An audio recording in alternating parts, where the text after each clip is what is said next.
Nah, kita kan sekarang di era baru. Di era baru itu selalu ada inovasi-inovasi. Misalnya dari teknologi yang digunakan, ada percepatan. Misalnya kalau bisa itu diadakan dari awal, kenapa harus nunggu di sidang? Kenapa harus nunggu orang itu yang berkali-kali janji palsu mau menunjukkan dan nggak pernah gitu loh.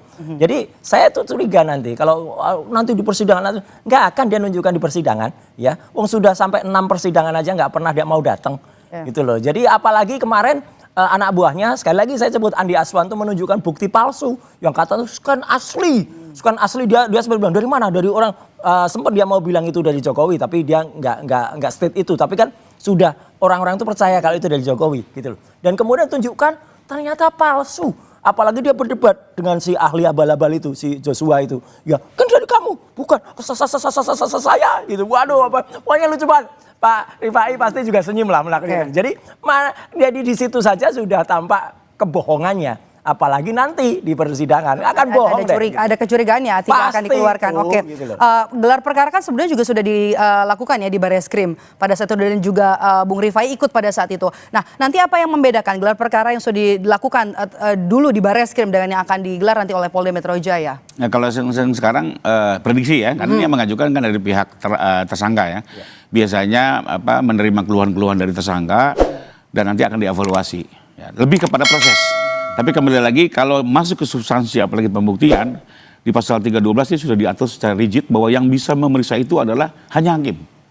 Ya alasan saya menghina, saya memfitnah karena saya membela diri, karena untuk kepentingan umum termasuk saya tidak fitnah loh, ini kebenaran. Itu jelas di pasal 312 yang boleh memeriksa itu adalah hakim. Sehingga baik penyidik maupun penuntut umum dia hanya bisa menerima alat bukti yang diajukan dari pihak tersangka, tapi tidak bisa mengkaji apalagi memutuskan dari alat bukti yang diajukan. Jadi itu kata undang-undang. Nah, soal ijazah itu ditampilkan, ini sudah berkali-kali. Hari ini kan sudah disita penyidik. Kalau bergulir ke sidang nanti kan dipegang jaksa. Nah, pada saat nanti Pak Jokowi diperiksa, tentunya alat bukti itu akan dibuka oleh hakim pasti. Ya. Dan ini di persidangan awal. Ya.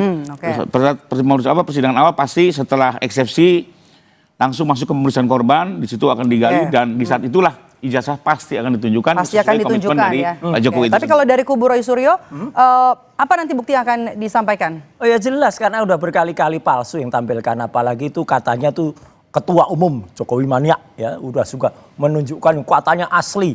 Si Dian Sandi waktu itu juga menyebutkan loh itu asli.